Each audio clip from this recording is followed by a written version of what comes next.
Feliz sábado tengan todos, que el Señor les bendiga. En los países nuestros acostumbran a saludar 2 veces para captar la atención de la gente. Algunos dicen que no, que eso es de mal gusto, pero yo siento como que quiero hacerlo ahora. Me perdonan. Feliz sábado. Gloria a Dios, que el Señor les bendiga. Nos alegra estar aquí nuevamente para adorar juntos al Señor y en este momento pues entrar también a su palabra. Yo quisiera ahora solamente antes del sermón detallar un poquito más una convocatoria que se viene haciendo. Y yo quiero presentarles a ustedes el siguiente desafío. Imagínense conmigo ahora la semana que tiene 7 días, cada día de esos tiene 24 horas, eso deben ser las horas que tenemos a la semana, 7 por 20, 140, 7 por 8, 56, de eso debe ser más o menos casi 200 horas a la semana. 196 para ser exactos. El desafío que le queremos dar a la iglesia es que nos podamos comprometer a través de las parejas misioneras para que además del tiempo que le dedicamos a Dios en nuestra devoción personal, en nuestras casas, le dediquemos 1 hora de todas esas horas a la testificación. Las parejas misioneras es un proyecto que lo que quiere es que usted le dedique 1 hora a la semana a compartir a Cristo. Vamos a aprender algunas maneras de cómo hacerlo. Vamos a ver principios en la Biblia que nos llaman a hacer esto. Y vamos a prepararnos para en el mes de septiembre comenzar a compartir con la gente nuestro testimonio y el mensaje que tenemos porque Cristo viene pronto. Yo doy gloria a Dios porque nosotros tenemos gente que de manera voluntaria se ha animado a hacerlo. Tenemos hermanos que calladitos, sin pregonarlo, lo están haciendo. Y que ya con el solo hecho de salir, Dios les ha mostrado grandes bendiciones. Les ha mostrado mucho de lo que puede hacer. Y nosotros todos tenemos la oportunidad de hacer eso. Solamente necesitamos cumplir con el primero de los imperativos de la Gran Comisión: ir. Hacer discípulos es el objeto de esa salida, de ese mandato. Salimos a hacer discípulos, pero lo principal es que nos pongamos de pie, que aceptemos el llamado y que salgamos a hacerlo. No tenemos que ser expertos en cómo, no tenemos que tener una planificación de resultados proyectados. Ok, si yo salgo, ¿por qué esto va a pasar? No necesitamos eso. Dios solamente quiere que nosotros salgamos y le demos a Él la oportunidad de mostrarnos las grandes cosas que Él puede hacer. Y si usted quiere saber un poquito más de eso, yo lo invito el sábado que viene a las 5, porque ese sentimiento, esa bendición de compartir el evangelio con los demás, de verdad, si no estamos en eso, no tenemos idea de lo que nos estamos perdiendo. Y la iglesia está preparando todo para que como iglesia se organice algo en lo que usted puede involucrarse y vivir también el gozo de la salvación, que es el compartir el evangelio. De eso se trata lo que se viene anunciando, y ya el sábado que viene se lanzará oficialmente junto con el entrenamiento para esto. Pero el desafío es dedicarle 1 hora de las casi 200 que tenemos a la semana a Dios. ¿Le podemos dar eso, 1 hora al Señor? ¿Podemos dársela de esa manera? Dios lo va a hacer. Dios lo va a hacer. Bien, familia, yo quisiera que nos pusiéramos de pie, que cantáramos esta alabanza para que entonces pasemos al mensaje de la mañana de hoy. Adoremos juntos al Señor con esta canción y tengámosla como una oración desde el corazón.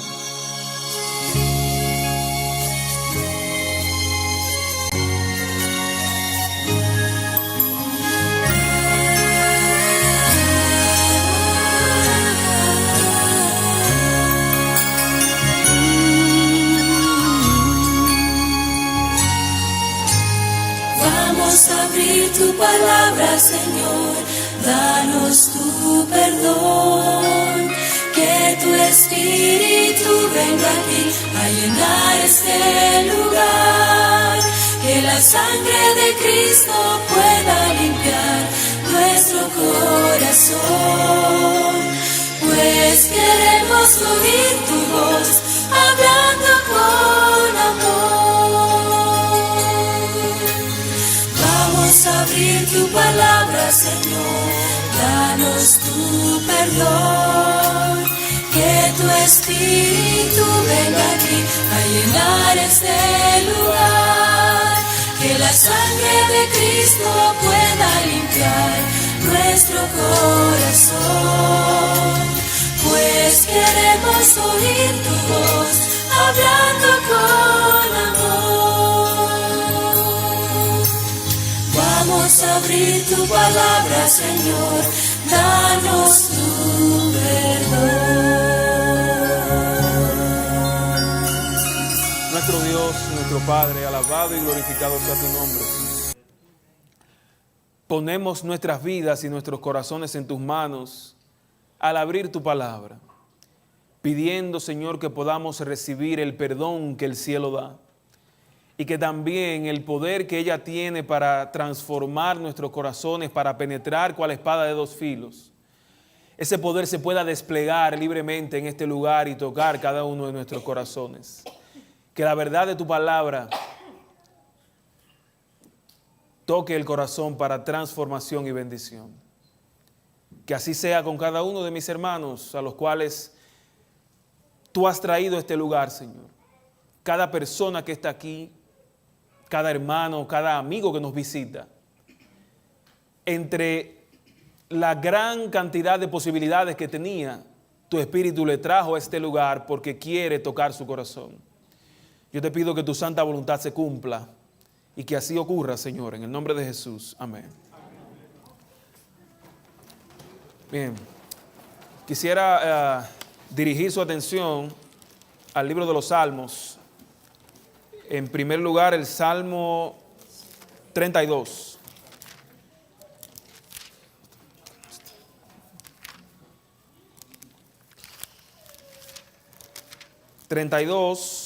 Salmo 32, vaya conmigo por favor ahí en la Biblia.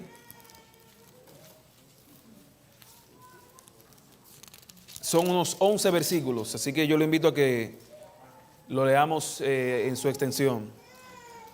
Salmo 32, allí dice la palabra: bienaventurado aquel cuya transgresión ha sido perdonada y cubierto su pecado. Bienaventurado el hombre a quien Jehová no culpa de iniquidad y en cuyo espíritu no hay engaño. Mientras callé, se envejecieron mis huesos en mi gemir todo el día, porque de día y de noche se agravó sobre mí tu mano. Se volvió mi verdor en sequedades de verano. Mi pecado te declaré y no encubrí mi iniquidad. Dije, confesaré mis rebeliones a Jehová, y tú perdonaste la maldad de mi pecado. Por eso orará a ti todo santo en el tiempo en que puedas ser hallado. Ciertamente en la inundación de muchas aguas no llegarán estas a él. Tú eres mi refugio, me guardarás de la angustia, con cánticos de liberación me rodearás. Te haré entender y te enseñaré el camino en que debes andar, sobre ti fijaré mis ojos.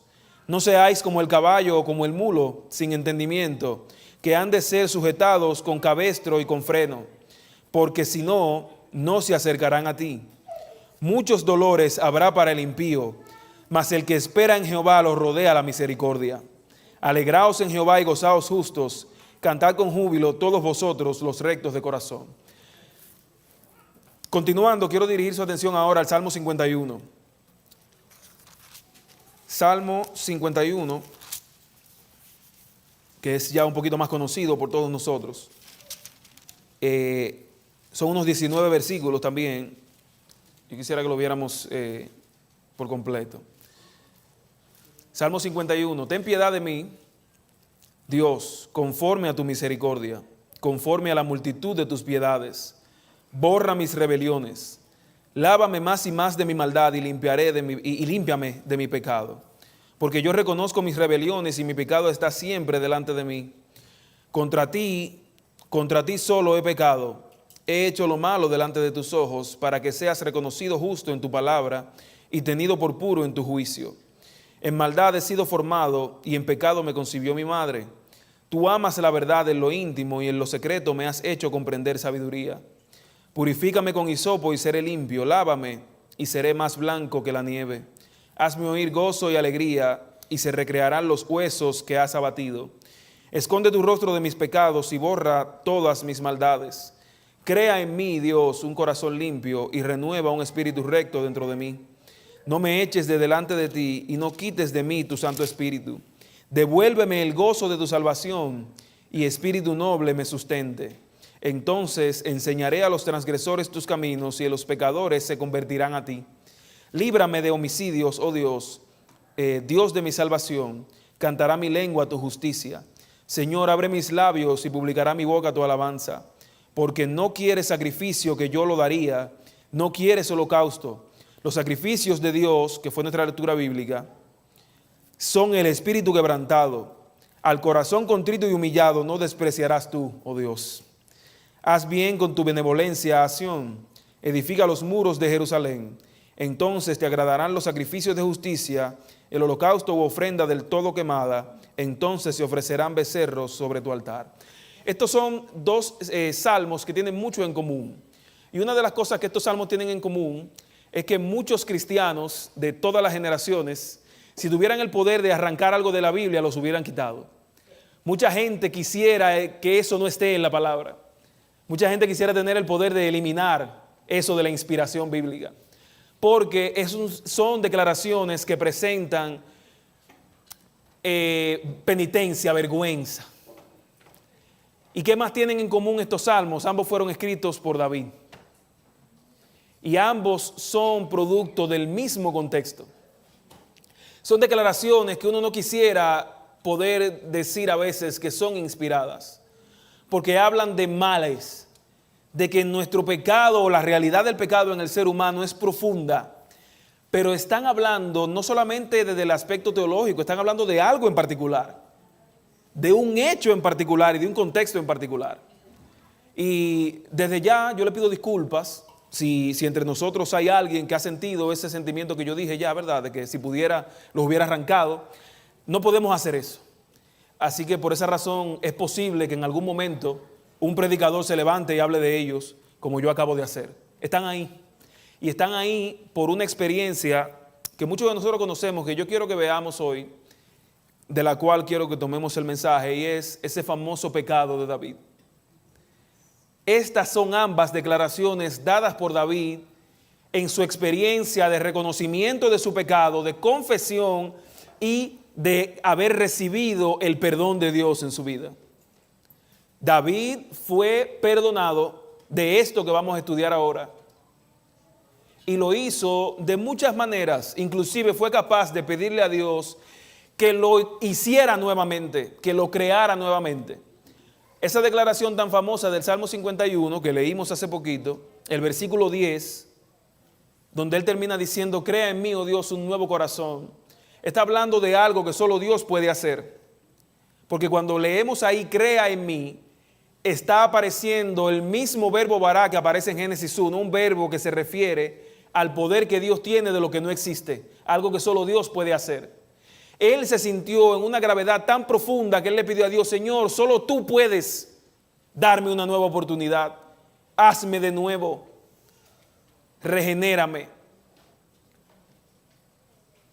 ¿Qué fue lo que lo llevó a él a dar estas declaraciones? A pedir perdón de una manera tan humillante. Un pecado horrible. Que aparece en el relato del segundo libro de Samuel, capítulo 11. Una de las porciones de la Biblia que está más cargada de drama y de emociones, que es el que quiero que veamos en la mañana de hoy. Segundo de Samuel 11,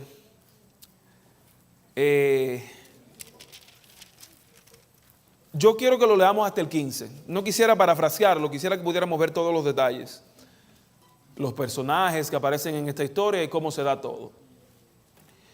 Pero yo quiero que pongamos atención en esta etapa del mensaje a las palabras específicas del versículo 1. Vamos a leer hasta el 15, pero busque los detalles, escudriñelo ahí como pueda, el 1 conmigo. Segundo de Samuel 11, segundo libro de Samuel, capítulo 11, los versículos del 1 al 15.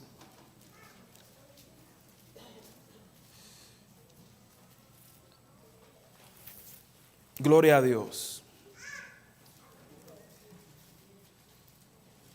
Esto también está ahí. No sé si también ha querido ser arrancado de la Biblia, como el Salmo 32 y el 51, pero ahí está, por eso lo vamos a leer.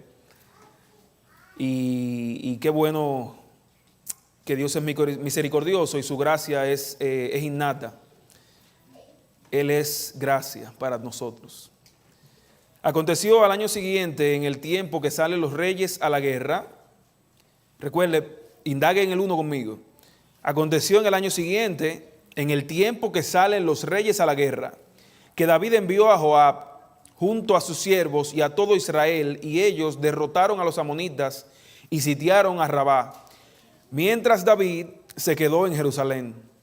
Un día, al caer la tarde, se levantó David de su lecho y se paseaba sobre el terrado de su casa, o de la casa real, cuando vio desde el terrado a una mujer que se estaba bañando, la cual era muy hermosa.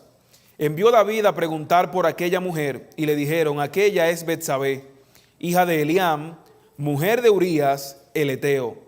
Envió David mensajeros que la trajeran, y la tomó. Cuando llegó, él durmió con ella. Luego ella se purificó de su inmundicia y regresó a su casa. La mujer concibió y mandó a decir a David: estoy encinta. Eso es embarazada. Entonces David envió a decir a Joab: envíame a Urías el Eteo. ¿Joab quién era? El general que le había enviado al ejército. De allá entonces mandó a buscar a Urías. Y Joab envió a Urías a David. Cuando Urías llegó ante él, David le preguntó por la salud de Joab, por la salud del pueblo y por la marcha de la guerra. Después dijo David a Urías: desciende a tu casa y lava tus pies. Cuando Urías salió de la casa del rey David, le enviaron un presente de la mesa real. Pero Urías durmió a la puerta de la casa del rey con todos los guardias de su señor y no descendió a su casa. Le hicieron saber esto a David diciendo: Urías no ha descendido a su casa. Entonces David dijo a Urías: ¿acaso no vienes de viaje? ¿Por qué pues no descendiste a tu casa? Urías respondió: el arca, Israel y Judá habitan bajo tiendas, mi señor Joab y los siervos de mi señor en el campo. ¿Cómo iba yo a entrar en mi casa para comer y beber y dormir con mi mujer?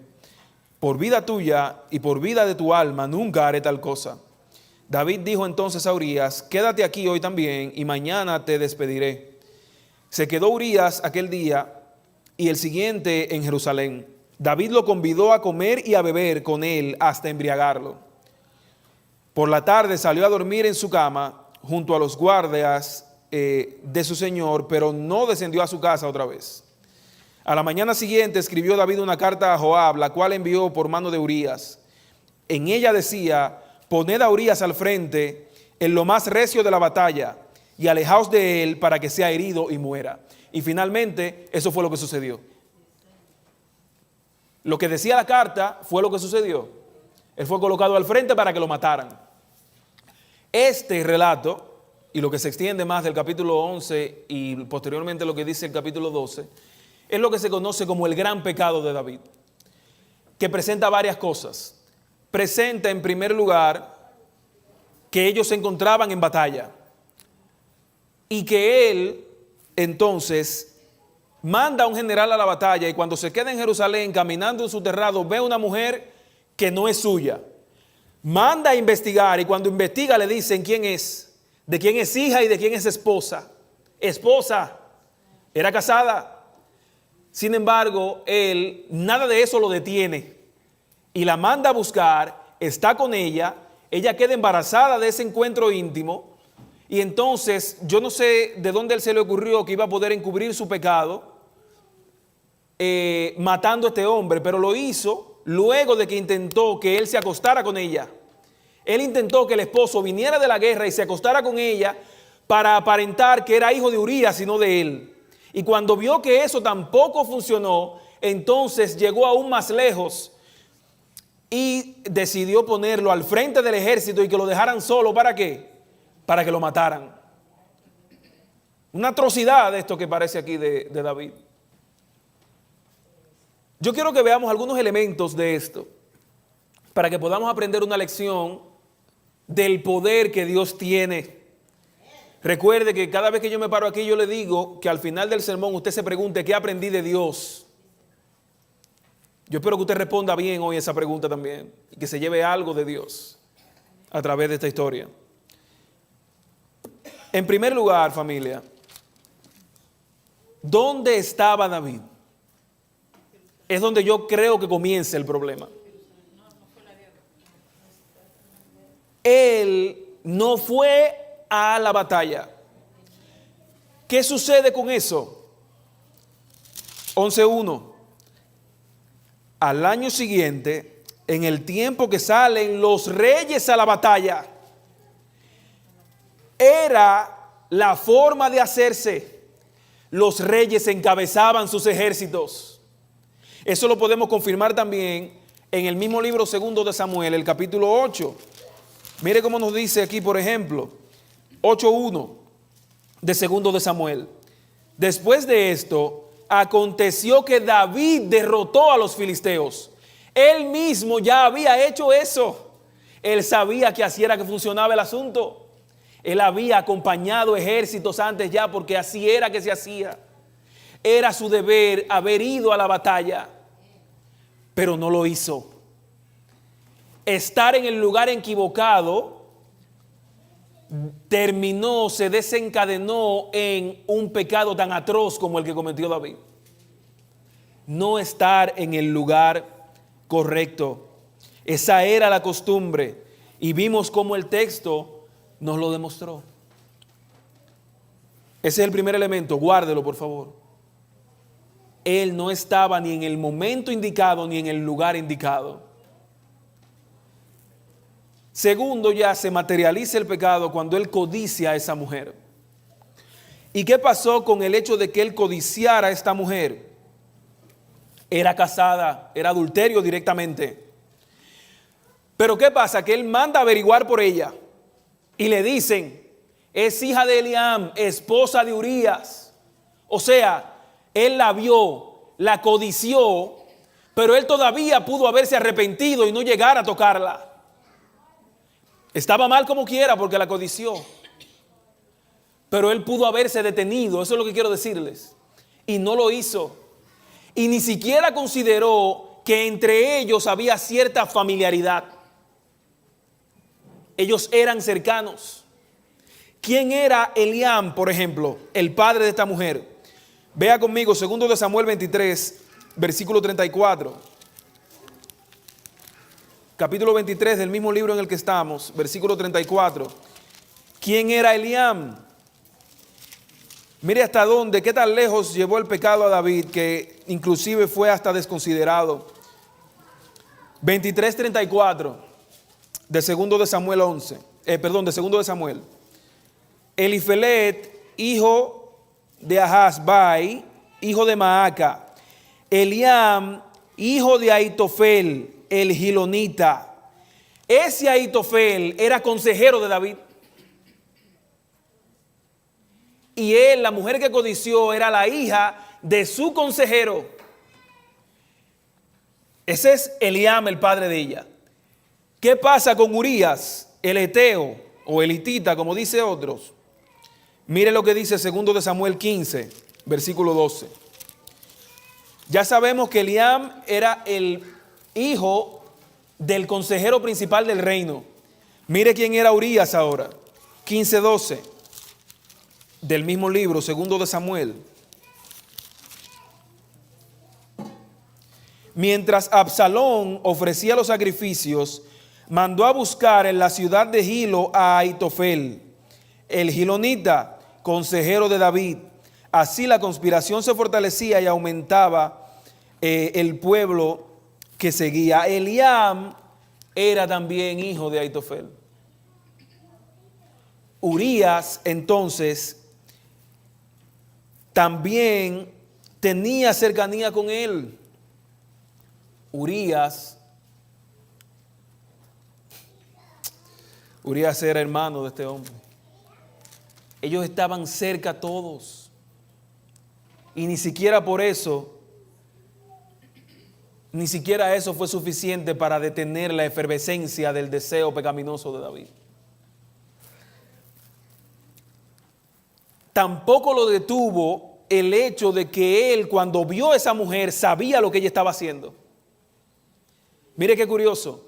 David, el rey, el líder del pueblo, había llegado a un punto en el que tanto Urías como la misma mujer estaban actuando de formas más correctas que él. Ese baño que esa mujer se estaba dando era lo que enseña Levítico 15, el baño que se daban para purificarse las mujeres después de su periodo menstrual. Usted lo puede confirmar ahí, Levítico 15, del 15 al 19. Las mujeres tenían esa costumbre después del periodo de bañarse para limpiarse de esa impureza, porque ese periodo les hacía caer en inmundicia, así como lo ocurría con el hombre después de tener relaciones sexuales o al tener flujo de semen. El flujo de semen y el flujo de sangre hacían inmundos a la gente. Y las mujeres tenían la costumbre de bañarse para quitarse esa impureza. Y eso era lo que ella estaba haciendo. Ella estaba cumpliendo con el ritual del pueblo y él ni siquiera pudo pensar. Él solamente vio la belleza de ella para codiciarla. Nunca pensó, wow, ella está haciendo lo correcto y yo quiero lo incorrecto. Él no pudo pensar eso. Lo mismo pasa con Urías. A él lo mandan a su casa 2 veces y las 2 veces él rehúsa acostarse con la mujer porque así era que estaba establecido también. Mire conmigo Deuteronomio capítulo 23. Ahí vamos a ver la razón por la cual Urías no cayó en el engaño de David, porque él estaba también tratando de hacer lo correcto ante Dios. Él estaba, ¿de dónde fue que lo mandaron a buscar a él? De la batalla. Mire el 23, entonces, versículos 9 y 10. Cuando salgas a una campaña contra tus enemigos, ¿eso es qué? Es una batalla, campaña contra tus enemigos. Cuando salgas a la guerra, te guardarás de toda cosa mala. Si hay en medio de ti alguien que no sea limpio por razón de alguna impureza acontecida de noche, saldrá fuera del campamento y no entrará en él.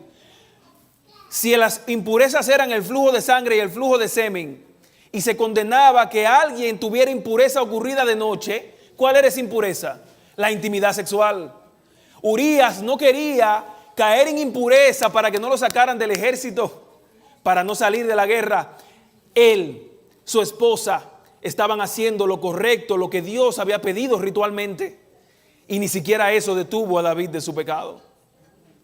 La codició, la mandó a buscar, tuvo intimidad con ella y finalmente, fruto de eso, nació una criatura.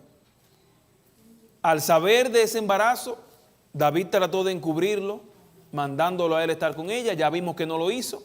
Y posteriormente, cuando eso fracasó, decretó su muerte. Y fue tan cínico que le dio a él mismo la carta de su muerte. Sin embargo, en el capítulo 12, vemos que ocurre algo interesantísimo también. Él es reprendido. Ustedes vieron que el Salmo 32 dice que cuando callé se envejecieron mis huesos. Ese periodo que él duró callado, en el que se envejecieron sus huesos, fue ese periodo de casi 1 año que pasó entre el acontecimiento y el nacimiento de esa criatura. El tiempo en el que él estaba encubriendo su pecado. Él relata su experiencia de una manera tan grave que él dice: yo sentía estando vivo que mis huesos se dañaban. Yo no sé quién ha sentido aquí el dolor de los huesos alguna vez, pero algo así era lo que él dice que vivió mientras se encubrió su pecado por más de 9 meses, por casi 1 año, hasta que llegó el profeta Natán, enviado por Dios con un mensaje de reprensión para David. Y por eso yo le decía que este es un relato que tiene una carga de emociones y de drama impresionante. Mire hasta el 7 por lo menos conmigo, del capítulo 12 de 2 de Samuel. Jehová envió a Natán ante David, y al llegar le dijo: había 2 hombres en una ciudad, uno rico y uno pobre. El rico tenía numerosas ovejas y vacas, pero el pobre no tenía más que una sola corderita que él había comprado y criado, y que había crecido con él y con sus hijos juntamente. comiendo de su bocado, bebiendo de su vaso y durmiendo en su seno igual que una hija. Un día llegó un viajero a visitar al hombre rico y éste no quiso tomar de sus ovejas y de sus vacas para dar a conocer. El hombre rico no quiso tocar lo suyo, sino que tomó la oveja de aquel hombre pobre y la preparó para quien había llegado de visita. David ni siquiera dejó que Natán le terminara la historia, porque el 5 dice que se encendió su furor. David lo está oyendo y se enfurece violentamente contra aquel hombre y dijo a Natán: vive Jehová. Qué descarado, ¿verdad? Mentira, yo no lo culpo. Vive Jehová, que es digno de muerte el que tal cosa hizo. Debe pagar 4 veces el valor de la cordera por haber hecho semejante cosa y no mostrar misericordia. 4 veces. Él no podía pagar ni 1, ni 2, ni 3, ni 4, ni media vez el asesinato de Urías. Pero acaba de decir aquí, el que hace esto debería pagar 4 veces. Y entonces viene Natán, ¡pum!, y le termina el mensaje. Entonces Natán dijo a David: tú eres ese hombre. Así ha dicho Jehová, Dios de Israel: yo te ungí como rey de Israel y te libré de manos de Saúl. Te entregué la casa de tu señor y puse en tus brazos a sus mujeres. Te di la casa de Israel y de Judá, y como si eso fuera poco, te habría añadido mucho más. ¿Quién era el hombre de esa historia? El mismo David. Ese hombre eres tú. Yo me imagino que en ese momento fue como si David fuera en un avión y el avión bajara en 2 segundos 20,000 metros. ¡Fum! Un bajón así debió haberle dado a David, cuando escuchó que de lo que Natán le estaba hablando era de él mismo, por la atrocidad que acababa de cometer y que él hizo y deshizo por encubrirla. Hizo de todo al punto de llegar a matar a ese pobre hombre. Cuando fue confrontado,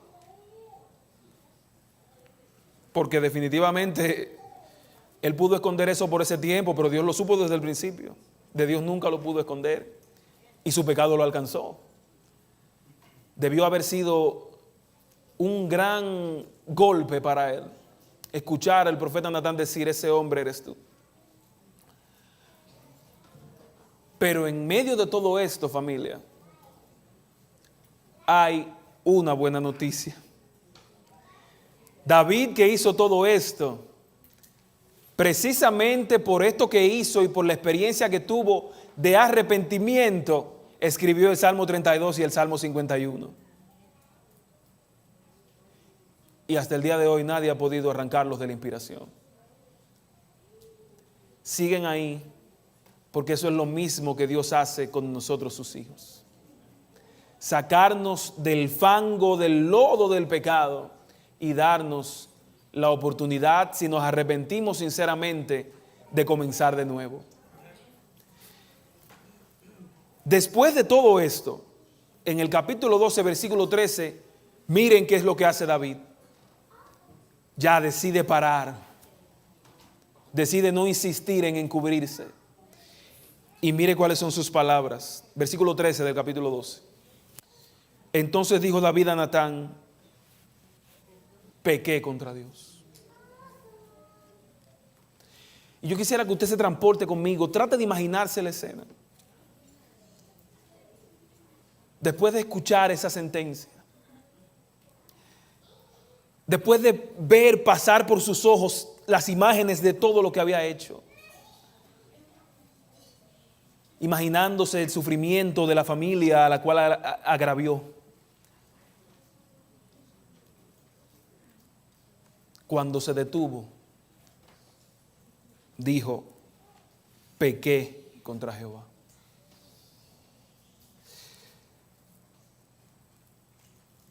Natán entonces dijo a David: también Jehová te ha perdonado. Jehová te ha. ¿Qué hizo Jehová?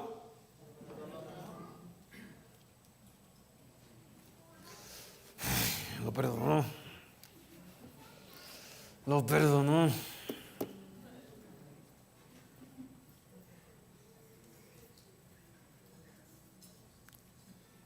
Yo con alegría en el corazón le digo ahora que Dios lo perdonó.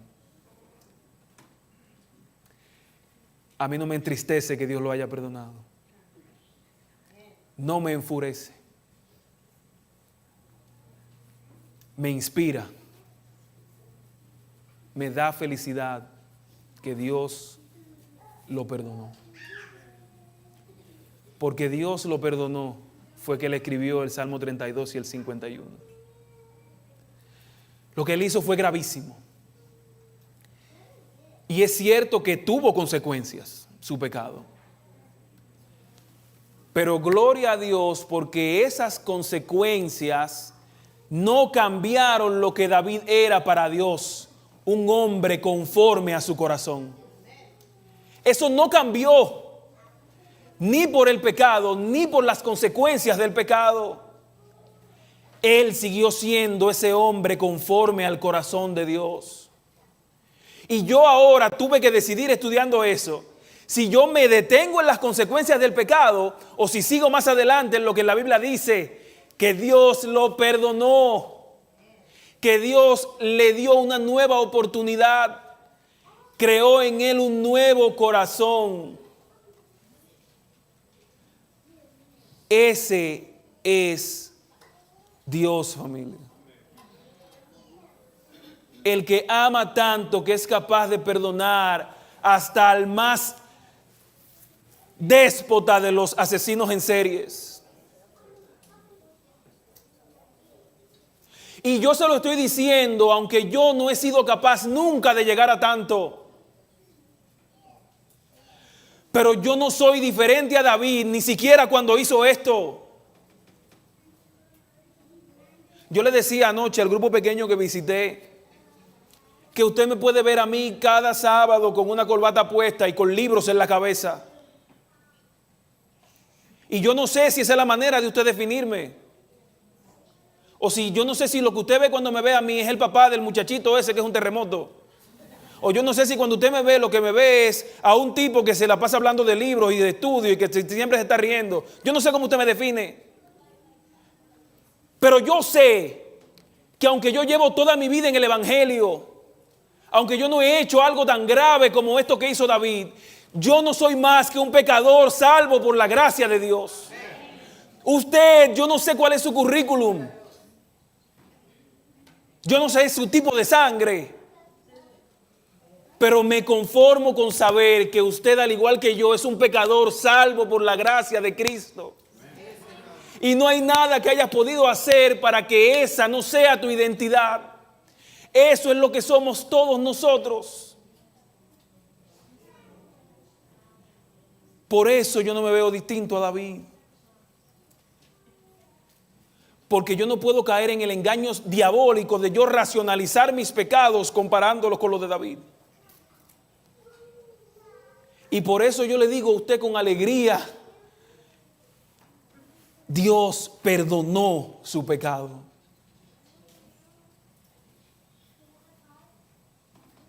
El otro día yo decía en un comentario que hice en la escuela sabática que a veces a nosotros nos cuesta entender eso.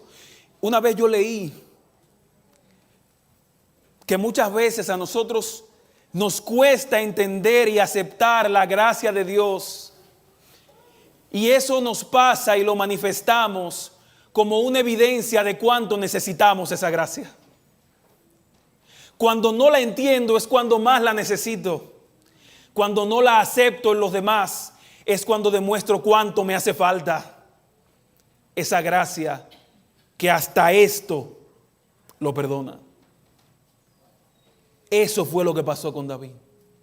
Un hombre conforme al corazón de Dios, que como dice la sierva de Dios en Profetas y en Patriarcas y Profetas, en la página 776, este hombre conforme al corazón de Dios, ungido, elegido por Dios, cuando estaba cómodo, tranquilo y seguro de sí mismo, se separó de Dios. porque eso es lo que hace el orgullo que no deja que la gracia sea entendida. Termina separándonos de Dios porque Dios es gracia. Y si yo no la acepto, no lo acepto a Él. Este hombre, cuando estaba cómodo, tranquilo y seguro de sí mismo, se separó de Dios, se dio a las tentaciones de Satanás y atrajo sobre su alma la mancha de la culpabilidad. Patriarcas y Profetas 776. Eso fue lo que pasó con David. Un hombre que cometió algo atroz, que vivió como el ser más miserable del mundo mientras trató de encubrir su pecado, pero que cuando dijo pequé ante Jehová, recibió lo que Dios da, gracia, recibió perdón. ¿Cuáles son las lecciones que yo quiero compartir con usted de el pecado de David? Ya sabemos que a pesar de lo grave que fue, Dios lo perdonó. Ojalá usted, ¿verdad?, lo hayamos entendido. La Biblia dice que lo perdonó. No tenemos que insistirle a nadie en que se compensa de eso. Ya la Biblia lo dice. Dios lo perdonó. Yo quiero que pensemos en 3 preguntas de esta experiencia. ¿Dónde estás? ¿Qué estás haciendo? ¿Qué vas a hacer? En el pecado de David, él debió haber ido a la batalla, pero se quedó en Jerusalén, se quedó en su palacio. Y yo me pregunto ahora, ¿dónde estás? ¿Dónde estoy? ¿Será que estoy ahora en mi palacio? ¿Será que ahora estoy en mi palacio de indiferencia? ¿Será que ahora estoy en el palacio de una actitud que a Dios no le agrada? ¿Estoy en el palacio de mi orgullo? Dios te pregunta dónde estás, porque Él quiere, como es el título de este mensaje, que recuperes tu llamado. David recuperó su llamado. Y Dios quiere que su iglesia hoy reconozca que si se encuentra en el palacio de la comodidad, no está en el lugar correcto. Tenemos que salir a la batalla a decirle al mundo que Cristo viene pronto. Si estamos en el palacio de la comodidad que no nos deja cumplir con nuestro llamado a cumplir la misión de Dios de predicar el evangelio, Dios quiere que reconozcamos que estamos en el lugar equivocado y que debemos salir de allí. Pero yo no sé si tu palacio es un resentimiento. Yo no sé si tu palacio es un rencor que guardas. Yo no sé si tu palacio es una indiferencia que no aceptas a tal o cual persona. Yo no sé si tu palacio es la indiferencia hacia lo que hace algún ministerio. Yo no sé si tu indiferencia o tu palacio es a tú no porque yo soy de otro sitio, mi raza es otra, yo soy diferente. Yo no sé en cuál palacio tú estás decidiendo quedarte. Pero Dios quiere que entiendas que si te estás quedando en ese palacio, no estás en el lugar correcto y te puede pasar como David. ¿Dónde estás? Dios te hace ahora esa pregunta. Y se la hace a la iglesia porque Él quiere que su iglesia no esté en el palacio. Dios quiere que su iglesia esté en el mundo peleando la batalla por la salvación de las almas. ¿Qué estás haciendo? Es la segunda pregunta. ¿Qué estás haciendo?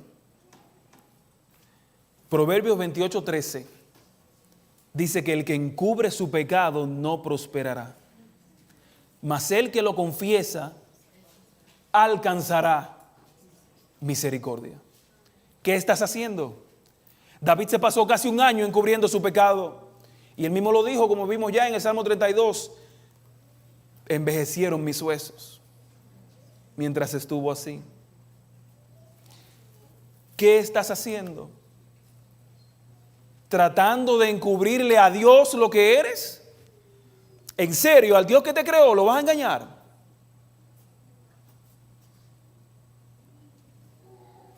Tres palabras dijo David. Pequé ante Jehová y recibió el perdón que necesitaba. Esto nos enseña mucho, familia. Y la enseñanza de esa pregunta, ¿qué estás haciendo?, yo la resumí con esta frase: para Dios es mejor una imperfección sincera que una perfección hipócrita. Tu imperfección sincera, Dios la aprecia más que una perfección fingida. Por eso David recibió perdón cuando reconoció su pecado. Como les he dicho antes, Dios no puede bendecir lo que nosotros pretendemos. Dios va a bendecir lo que somos. Y para Dios tiene más valor una imperfección sincera que una perfección hipócrita. ¿Qué estás haciendo? El que encubre su pecado no prosperará. Hoy Dios nos da a nosotros como individuos y como iglesia la oportunidad de decir las palabras que dijo David. Señor, te hemos fallado. He pecado contra ti, Señor. Y solo esa confesión sincera nos dará el perdón que nuestras almas tanto necesitan. Por eso la tercera pregunta es: ¿qué vas a hacer? ¿Qué vas a hacer? Porque lo que vas a hacer depende de lo que tú sepas que puede pasar. O sea, David era un hombre conforme al corazón de Dios. Es cierto que el pecado lo arrastró, pero él conocía a Dios. Por eso se atrevió a pedirle perdón. Él no le pidió perdón a ver qué pasaba. Familia, alégrense porque David le pidió perdón a Dios porque sabía que podía perdonarlo. David no le pidió perdón a Dios a ver qué pasaba, a ver si Dios se decidía. David conocía a su Dios, que es tardo para la ira y grande en misericordia. Él pidió perdón seguro de que sería perdonado, pero lo hizo con sinceridad. Esa es la diferencia. Por eso la tercera pregunta de mi reflexión es: ¿qué vas a hacer? Muchas veces lo que hacemos depende de lo que sabemos que va a pasar. Y yo no sé si tú te sientes inseguro ahora de que Dios pueda perdonarte, pero Él lo puede hacer. ¿Qué vas a hacer? Ya tú sabes lo que va a pasar. Cuando vengas a Dios con un corazón contrito y humillado, Él te recibirá aunque la gente te rechaza. Así que si sabes que Él te va a recibir y que te va a perdonar, ¿qué vas a hacer? ¿Qué vas a hacer con tu condición de pecador? ¿O qué vas a hacer con lo que hiciste hace media hora? Dios te recuerda a través de este mensaje y a través de esta historia que tienes la oportunidad de recibir un nuevo corazón, de tener un nuevo comienzo con su ayuda. Estudiando esto, yo lo vi para la iglesia, para todos. Porque yo llevo un tiempo sintiendo esa inspiración a que Dios quiere hacer un movimiento con nosotros. Dios quiere provocar algo grande para este pueblo. Algo que puede comenzar con nosotros solamente salir a predicar el evangelio. Y quizás durante un tiempo, como individuos y como iglesia, nos hemos quedado en el palacio de nuestra comodidad. Por eso yo hablaba de dedicar 1 hora a la semana para las parejas misioneras. Porque seguramente Dios quiere que salgamos de ese palacio y vayamos a la batalla como debió haber ido David. Pero también no pude dejar de verlo de manera personal, porque como les dije, yo no sé cómo usted me pueda ver o cómo me puede definir, pero yo lo que soy es un pecador que Dios salvó por su gracia. Y por saber eso, y por saber que Dios perdona al corazón sincero, entonces yo reconozco que tengo la oportunidad de venir a Él completamente de todo corazón y recibir eso que mi alma tanto necesita. Pero que no hay un día en el que no lo necesito. Haga así conmigo, pestañe. Antes de hacerlo lo necesitaba y ahora también. Es que no nos pasa ni un microsegundo en la vida en el que no necesitemos ese perdón que recibió David. Dios puso en mí un llamado a reconocer cuánto necesitamos de Dios, sabiendo lo que Él va a hacer para que podamos venir a Él con toda confianza, como dice Hebreos. Esas son las lecciones que Dios puso en mi corazón para compartir del pecado de David. Porque no importa si hemos estado hasta ahora en el lugar equivocado, si venimos a Dios de corazón podemos recuperar nuestro llamado. Necesitamos reconocer entonces qué estamos haciendo y teniendo un conocimiento real de quién es Dios y cuál es su carácter, entonces decidir qué vamos a hacer. Si al igual que David tú has estado en uno de esos palacios que mencioné o en cualquier otro, Dios te da la oportunidad de salir y estar donde Él te quiere, en la actitud que Él te quiere, como Él te quiere, de reflexionar en lo que estás haciendo para que decidas lo que vas a hacer.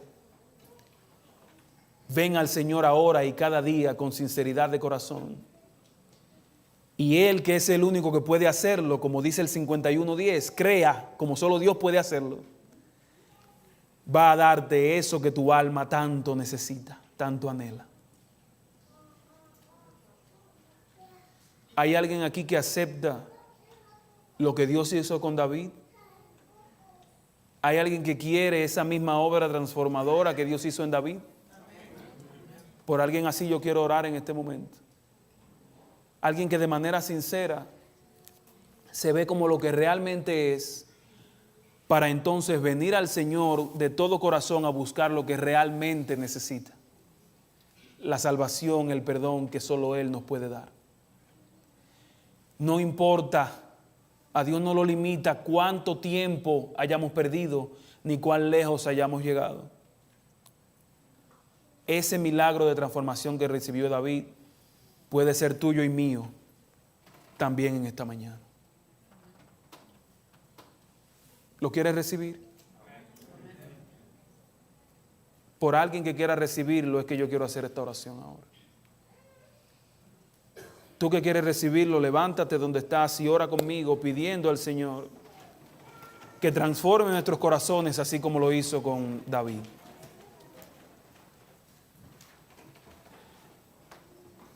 Y como dijo el apóstol Pablo, gracias a Dios por Jesucristo. En Él está también nuestra salvación. Amado Dios, gracias, porque donde abundó el pecado, sobreabundó la gracia. Gracias, Padre, porque tu palabra, que es totalmente inspirada, Señor, nos presenta un gran ejemplo del poder transformador que tú tienes, Padre. Y yo estoy orando ahora por mí, por mis hermanos, porque, Señor, es posible que como iglesia y como individuos nosotros también estemos en el lugar equivocado. Es posible que nos encontremos en el palacio de la duda, en el palacio de la comodidad, en el palacio de la indiferencia, del orgullo, del rechazo, del rencor. Es posible, Señor, que nuestro palacio sea nuestra negligencia. Yo te pido, Señor, que si es así, tú nos saques y nos ayudes a recuperar el llamado que nos has hecho. Que podamos entender, Padre, que hasta que no seamos completamente sinceros, lo único que nos espera es miseria. Cuando en cambio tú, Señor, eres rico y abundante en bendiciones. Ayúdanos a que como David podamos venir de rodillas ante ti cada día con confesión sincera. No solamente por algo que podamos haber hecho o no hecho, por la condición de pecado en la que vivimos, Señor. Póstranos, tráenos a nuestras rodillas otra vez, Padre, para venir a ti con confesión sincera. Cada día, Señor. Y que de esa manera podamos recibir en nuestro corazón el perdón, la paz que tanto necesitan nuestras almas. Gracias, Padre, porque nos has dado un ejemplo de un hombre que fue grande en tus manos, que cayó pero que fue levantado por tu gracia.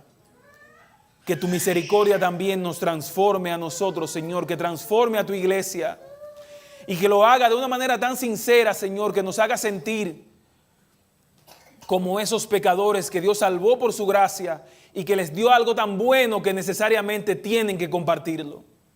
Que podamos vivir para dar a conocer a otros la bendición que es el perdón y la salvación.